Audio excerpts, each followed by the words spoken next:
Le négationniste de l'ombre le plus dangereux est celui qui se croit pur. Vous est-il déjà arrivé de parler avec quelqu'un de poli, charmant, même bienveillant en apparence, mais qui vous laisse étrangement mal à l'aise? Comme si quelque chose clochait, sans pouvoir dire exactement quoi. Carl Jung aurait dit, faites attention. Ce que vous ressentez, c'est l'absence de conscience de l'ombre.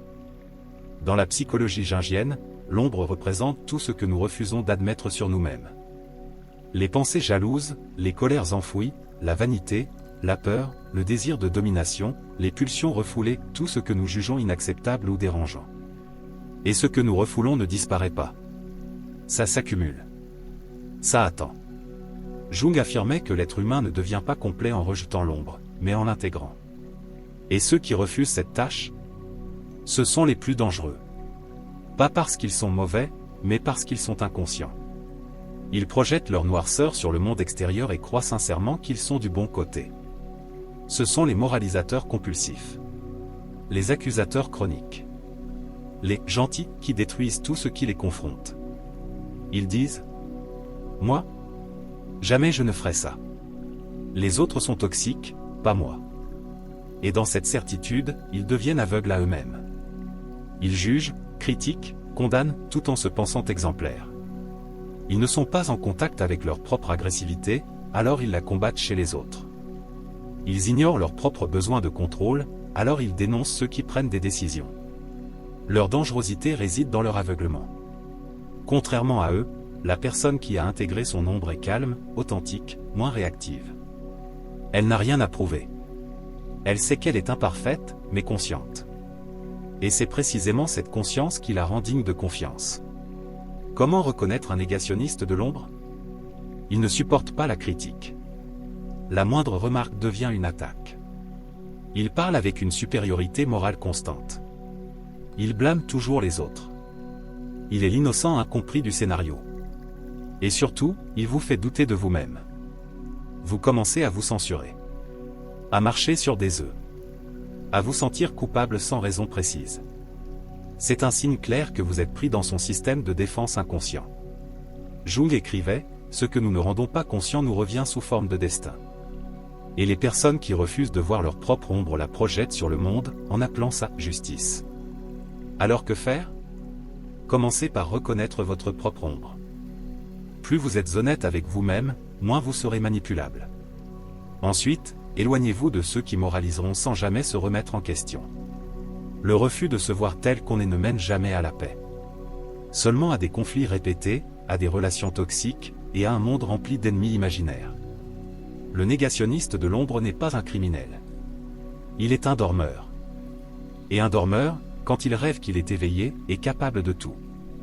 Évitez-le. Pas par jugement. Par sagesse. La victime éternelle quand la souffrance devient une arme. Elle attire la compassion. Elle raconte des histoires bouleversantes. Elle semble toujours au bord de l'effondrement, comme si le monde entier s'acharnait contre elle. Au début, on a envie de la consoler. De la comprendre. De la protéger. Mais Carl Jung aurait dit, attention. Car lorsqu'une personne se complaît dans le rôle de victime, ce n'est plus de guérison qu'elle a besoin, mais de contrôle.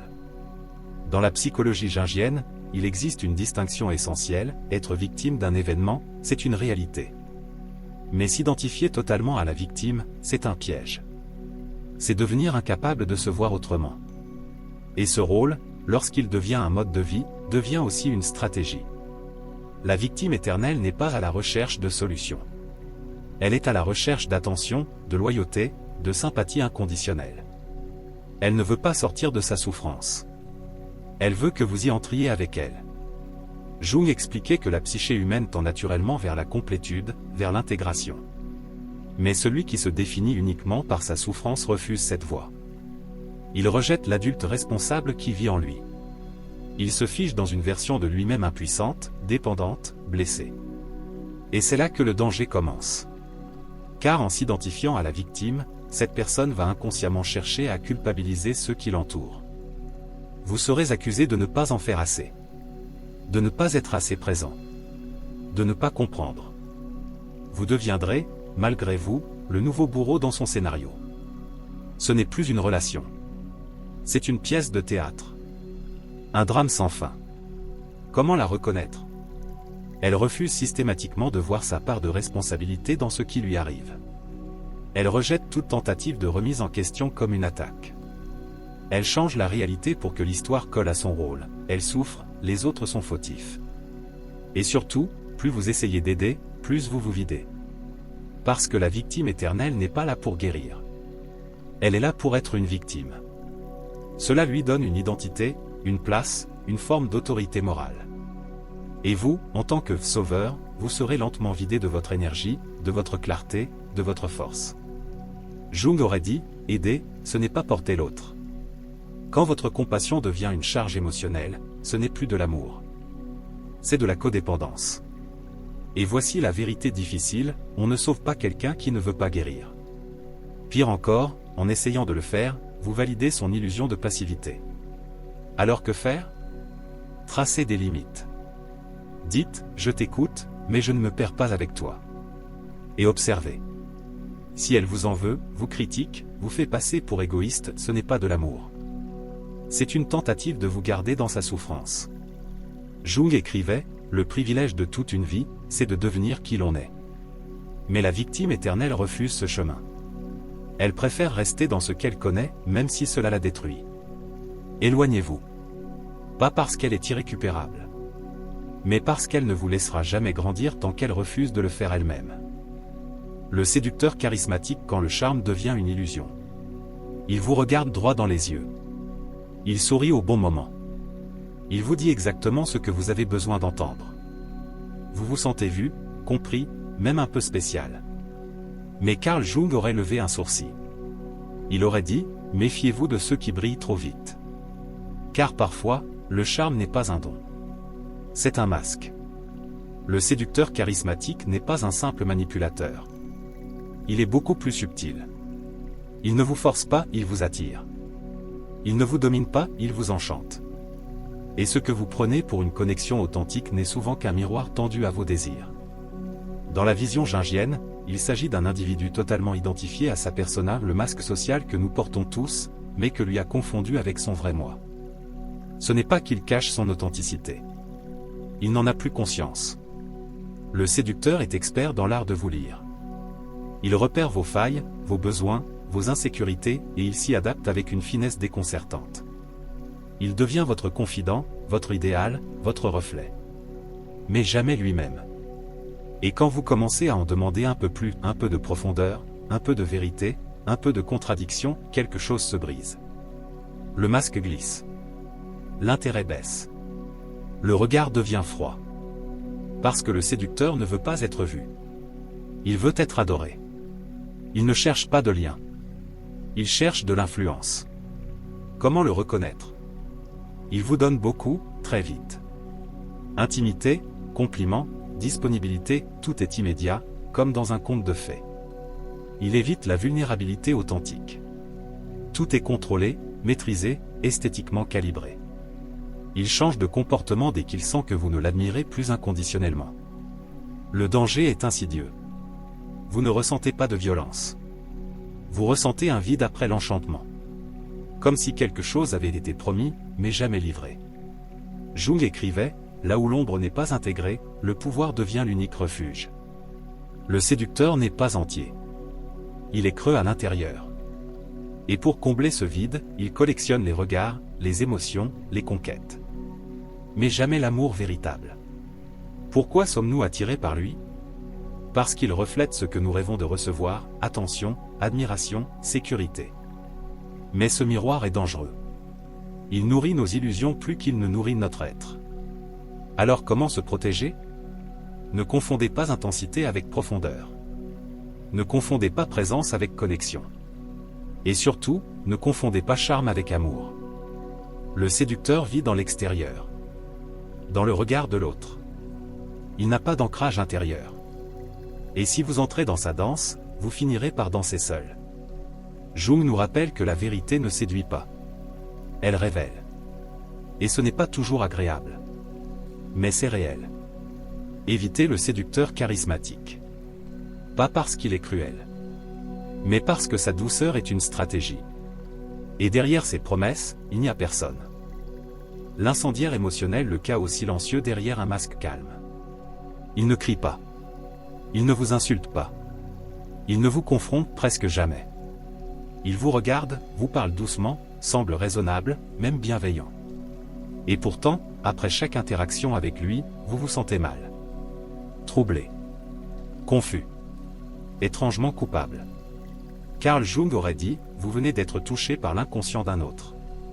Ce type de personne est un incendiaire émotionnel. Il ne provoque pas d'explosion visible. Il sème des braises invisibles, des mots à double sens, des remarques inoffensives, des silences lourds. Il plante des doutes, insinue des soupçons, déstabilise subtilement, puis il s'éloigne, comme s'il n'avait rien fait. Il dira : tu prends tout trop à cœur. Je plaisantais, détends-toi. Tu es trop susceptible. Et pourtant, c'est bien lui qui a mis le feu. En douceur. Sans se salir les mains. Jung nous apprend que les émotions refoulées, la colère, la jalousie, la peur, la honte ne disparaissent jamais. Elles s'expriment autrement, souvent à travers des comportements inconscients. L'incendiaire émotionnel est une personne qui n'a jamais appris à faire face à ses propres conflits internes. Alors, elle les exporte. Sans même le savoir, elle crée des tensions pour ne pas sentir les siennes. Souvent, cette personne se donne le rôle du pacificateur. Elle veut aider, clarifier, faire avancer les choses. Mais en réalité, elle est la source même du désordre. Et quand tout s'embrase, elle lève les mains. Je ne comprends pas pourquoi tout le monde s'énerve. Voici comment le reconnaître. Il laisse toujours un malaise derrière lui, sans que vous puissiez en identifier la cause. Il provoque des divisions entre les autres, tout en gardant une image neutre. Il vous fait douter de votre propre perception. Il ne dit jamais clairement ce qu'il pense, tout passe par des sous-entendus. L'un des signes les plus forts ? Vous commencez à vous remettre en question après chaque interaction. Vous cherchez ce que vous avez mal fait. Vous ressentez une tension que vous ne pouvez pas expliquer. Et ça, c'est un signe que vous êtes piégé dans le champ émotionnel inconscient de cette personne. Jung dirait, ce que l'on refuse de vivre en soi revient de l'extérieur sous forme de destin. L'incendiaire émotionnel refuse sa propre colère ? Il la retrouvera dans la vôtre. Il évite son propre chaos intérieur ? Il le verra dans le monde qu'il déstabilise autour de lui. Comment se protéger ? Apprenez à faire confiance à votre ressenti après coup. Ce n'est pas ce qu'il dit qui compte. C'est ce que vous ressentez en sortant de la pièce. Demandez-vous. Est-ce que je me sens vidé ou chargé ? Ai-je dû justifier ce que je ressens ? Ai-je commencé à douter de moi, sans raison claire ? L'incendiaire émotionnel ne cherche pas de conflit ouvert. Il cherche à déstabiliser sans en assumer la responsabilité. Et il est souvent charmant, intelligent, bien intégré. C'est ce qui le rend dangereux. Jung aurait dit, l'inconscient agit toujours, surtout quand il n'est pas reconnu. Et l'inconscient d'une personne en souffrance peut devenir un poison subtil pour ceux qui l'entourent. Éloignez-vous de ceux qui créent la confusion en vous, sans jamais assumer le feu qu'ils propagent. Le fanatique idéologique quand la certitude devient une prison. Il parle avec force. Avec conviction. Il connaît la vérité, la vraie. Pour lui, tout est clair, ce qui est juste, ce qui est faux, qui est bon, qui est mauvais. Il ne doute jamais. Et surtout, il ne vous laisse pas douter non plus. Carl Jung aurait vu en lui un grand danger. Non pas parce qu'il est mauvais, mais parce qu'il est inflexible. Et l'inflexibilité, dans le monde psychique, est souvent un masque pour la peur. Le fanatique idéologique n'est pas nécessairement violent ou agressif. Il peut être calme, posé, même bienveillant en apparence. Mais dans sa tête, tout est structuré autour d'un système de croyances inébranlables. Il ne pense pas. Il répète. Il ne dialogue pas. Il convertit. Pour Jung, tout extrême cache un déséquilibre intérieur. L'individu fanatique est souvent coupé de son propre inconscient. Il projette son conflit intérieur sur le monde extérieur et tente de le résoudre en imposant sa vision à tous. Peu importe le domaine, politique, religieux, écologique, social, philosophique. Ce n'est pas la cause qui est le problème. C'est la rigidité mentale, la fermeture, le besoin obsessionnel de tout simplifier. Le fanatique n'aime pas les zones grises. Il vit dans un monde binaire. Nuance ? Trop dangereuse. Questionnement ? Signe de faiblesse. Il a besoin de certitude non pas parce qu'il est fort, mais parce qu'il est fragile. Voici comment le reconnaître. Il parle souvent avec des mots absolus, toujours, jamais, tout le monde, personne. Il transforme le désaccord en attaque personnelle. Il vous pousse à choisir un camp et s'il vous soupçonne d'ambiguïté, vous devenez l'ennemi. Il est allergique à l'humilité intellectuelle. Je ne sais pas est une phrase qu'il ne prononce jamais. Le fanatique n'est pas curieux. Il est convaincu. Et sa conviction ne vient pas de l'expérience vécue, mais d'un besoin urgent de se sentir du bon côté. Jung écrivait, « Tout ce qui exagère est en lutte contre quelque chose qu'il n'ose pas voir. » Et c'est exactement ça. Le fanatique lutte contre sa propre incertitude, son doute, sa peur du chaos intérieur. Mais au lieu de faire face à ce désordre en lui, il crée un ordre rigide à l'extérieur. Et exige que tout le monde s'y soumette. Comment se protéger? Ne tentez pas de convaincre. Vous ne parlez pas à une personne, vous parlez à une structure défensive. Et les structures défensives n'écoutent pas. Elles résistent. Elles accusent. Elles attaquent. Demandez-vous. Puis-je exprimer une idée nuancée sans être rejeté? Est-ce que cette personne m'écoute vraiment, ou attend juste de pouvoir répondre?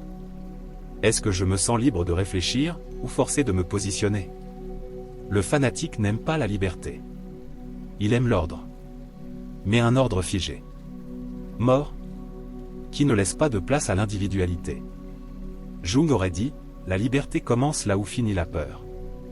Le fanatique vit dans la peur de perdre son identité, sa mission, son cadre.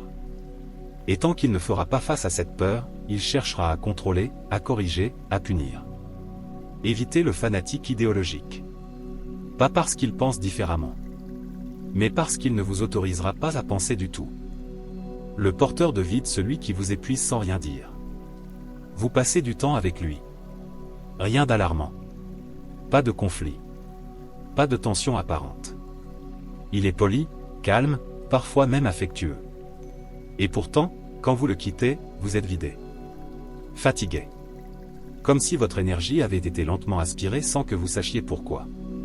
Carl Jung aurait dit, vous venez de croiser une âme qui a abandonné son propre centre.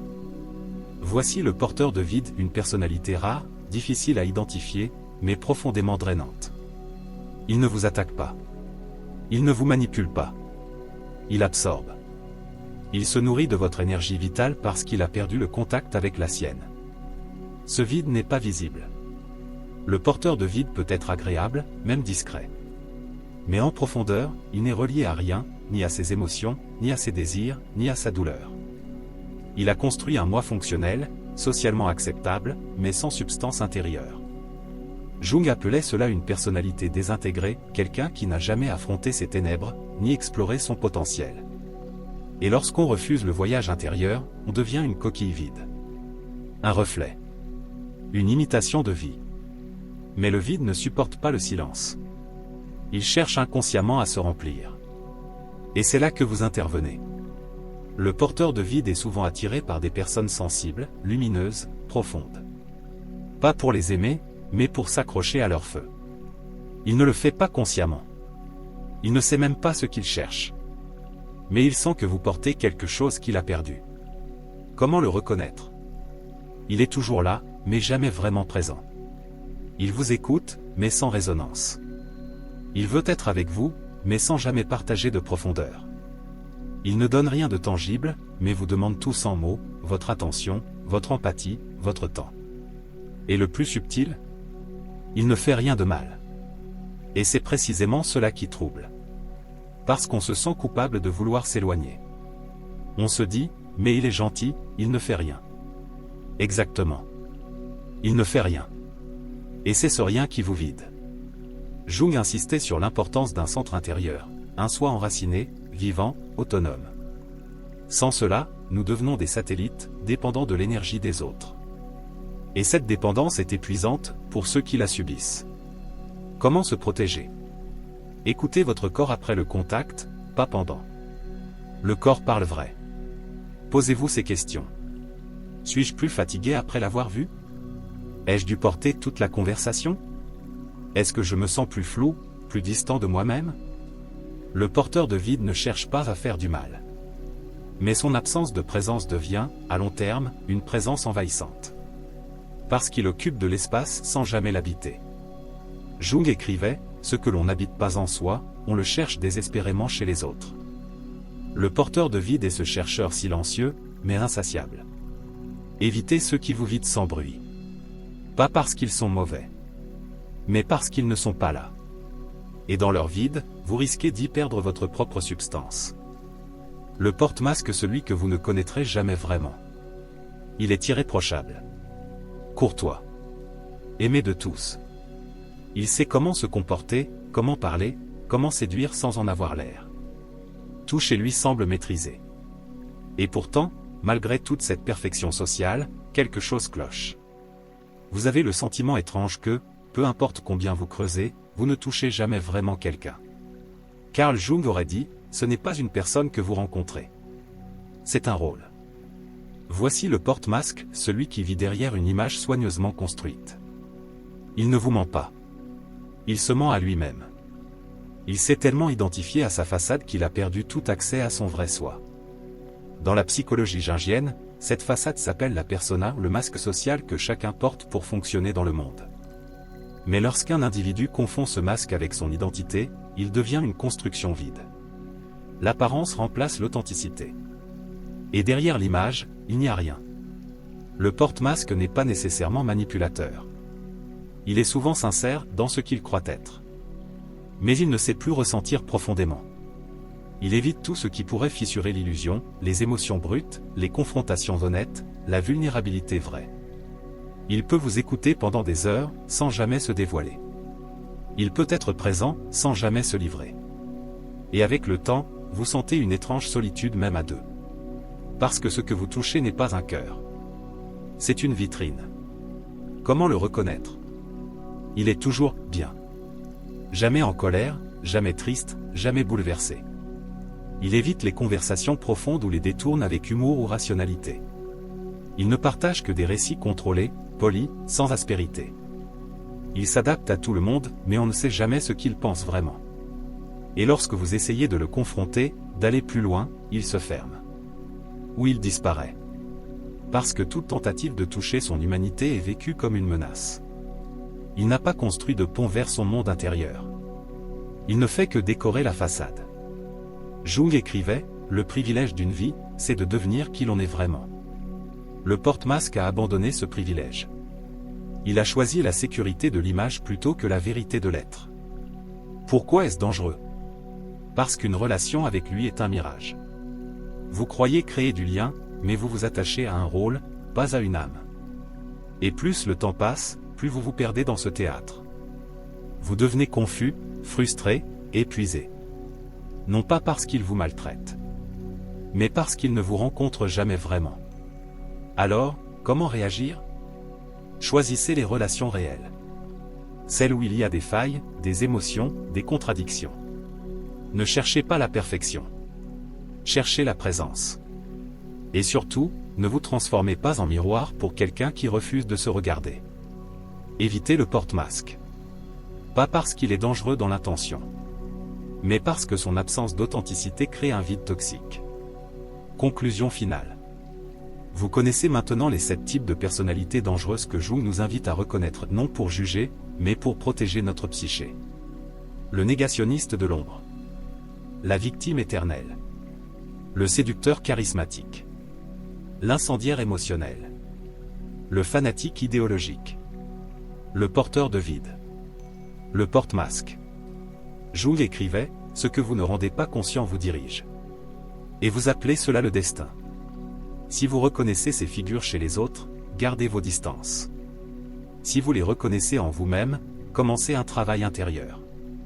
Car ce n'est qu'en affrontant notre propre inconscient que nous pouvons vraiment nous libérer, et choisir qui nous devenons.